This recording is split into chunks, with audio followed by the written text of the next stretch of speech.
చూడండి, ఇవాళ కొబ్బరి గారెలు వండుతున్నాము. రాత్రి రేపు పొద్దున్న కొబ్బరి గారెలు వండుతామంటే ఇవాళ నైటు నానబెట్టేసుకోవాలి. రేషన్ బియ్యం అయినా పర్వాలేదు, మామూలు బియ్యం అయినా పర్వాలేదు. నానబెట్టేసుకుని మార్నింగ్ 11 గంటలకు శుభ్రం వాష్ చేసుకుని వడబెట్టుకుని అప్పుడు కాటన్ క్లాత్ మీద ఆరబెట్టుకోవాలి. చూడండి, చెమ్మలాగితే చాలు, ఎండలో పెట్టకూడదు.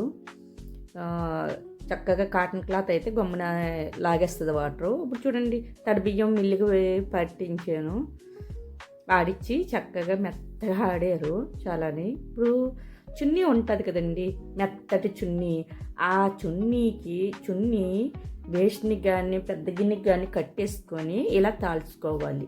పిండిని ఇలా తాలిస్తే చాలా చాలా మెత్తగా వస్తుంది, సాఫ్ట్గా ఉంటుంది. సలివిడి కూడా మనకి కొబ్బరి గారెలు కూడా చాలా సాఫ్ట్గా మెత్తగా చాలా టేస్ట్గా ఉంటాయి. ఇలా జర్జించేసుకుని పక్కన పెట్టేసుకోవాలి. పక్కన పెట్టేసుకొని చక్కగా మరుగు వస్తే తీసి పడేయాలండి. ఇప్పుడు చూడండి, బెల్లం కేజీ బెల్లం, పావు కేజీ పంచదార తీసుకున్నాం. 2 కొబ్బరికాయలు, ముద్ర కొబ్బరికాయలు, పెద్ద కొబ్బరికాయలు తీసుకొని తీసుకుని పక్కన పెట్టేసుకోవాలి. ఇప్పుడు చూడండి, చిన్న గ్లాసుడు వాటర్ వేస్తున్నాను, పాకం రావాలి కదా, పాకం ఉడకాలి. మనకు పాకం ఉడికితేనే వస్తుంది అన్నమాట. చూడండి, కొబ్బరి కూర వేయక ముందు కూడా మనం పాకం చూసుకోవాలి, ఉండపాకం రావాలి. ఉండపాకం వచ్చిన తర్వాత మనం కొబ్బరి కూర వేసేయాలి. వేసిన తర్వాత మళ్ళీ పల్చగా అయిపోద్ది.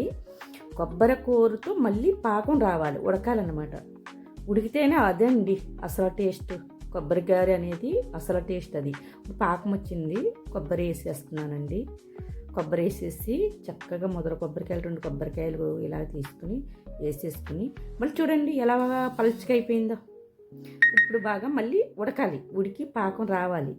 ఉండపాకం వస్తే అప్పుడు మనం పిండి వేసుకోవచ్చు. చూడండి, మళ్ళీ చూస్తున్నాను, కొబ్బరి వేసాం కదా, మళ్ళీ చూసుకోవాలి. ఉండపాకం చూడండి, ఉండపాకం రాలేదు. ఇప్పుడు మళ్ళీ బాగా వస్తేనే కానీ ఇవ్వకూడదండి, లేకపోతే చెరువుడంతా పాడైపోద్ది. చక్కగా లేట్ అయినా పర్వాలేదు, నిదానంగా చేసుకోవాలి పాకం వస్తువులు.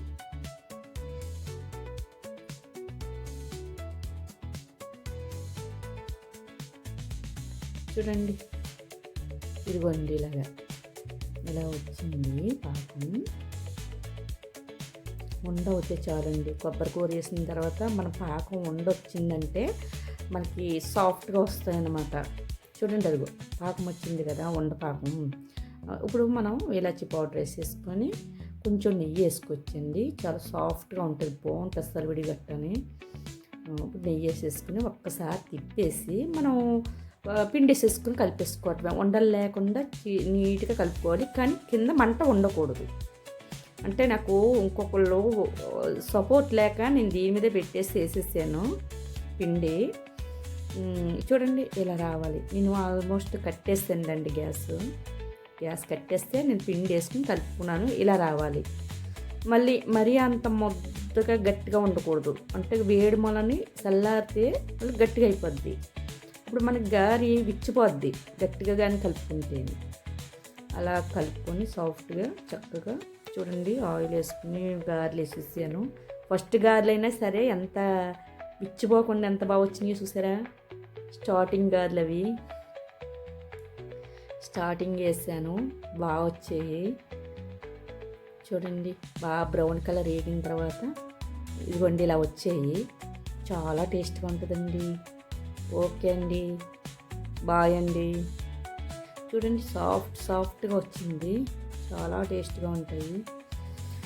ఓకే అండి, బాయ్ అండి.